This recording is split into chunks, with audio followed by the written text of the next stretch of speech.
by making railing accusations against him. It feels like reading the diary of a middle management worker, like Yeah. you're carrying your entire division, fixing everyone's mistakes, staying late every night. And yet constantly getting thrown under the bus by your own colleagues. Exactly. It captures that structural isolation of being a role player. You do the necessary, unglamorous work, and your reward is just disdain. And that isolation is amplified by a really fascinating theological concept introduced in this section, the heavenly referee. Yeah. Yes, referred to as Yahweh.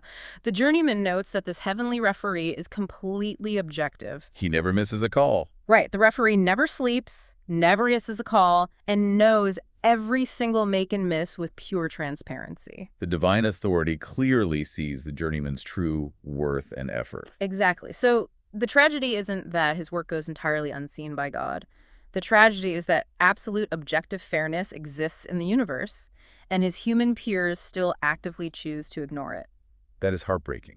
And that dynamic is really highlighted when he travels. On the road, yeah. In other cities, on the road, the crowds praise him. They sing songs about his might and stature, and their hearts are flooded with gladness when he steps on the court.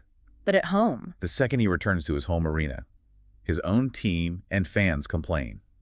They call his physical advantage unfair. They actively want him to fail. it's such a striking contrast. And there is this incredibly surreal line where the journeyman says, "Yea, as I eat the barbecue chicken in the fields of the forest with gladness, see ye a pretext that I mayest vomit it out." It's so bizarre. I mean, the author took Shaquille O'Neal's famous slang, calling it easy defender barbecue chicken, and turned it into a literal biblical feast in the forest that his haters are trying to ruin. It's linguistic genius.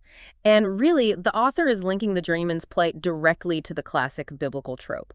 A prophet has no honor in his hometown. Oh, like in the Gospels. Right. Jesus experiences this when he is rejected by the people of Nazareth. That makes total sense. By mapping this profound spiritual rejection onto a 13th-year role player, it grounds this bizarre apocalypse in genuine sociology. It reflects how sports fans actually behave. Exactly. Fans often use their own players as scapegoats to process their frustrations.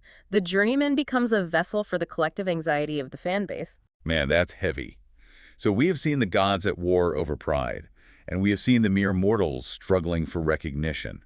All of this sets the stage for the final dismantling of this entire universe. The eschatological climax. Right. The end of the league itself begins with what the text calls the nativity parable. The parable introduces a pregnant woman fleeing Satan who wishes to devour her child upon birth.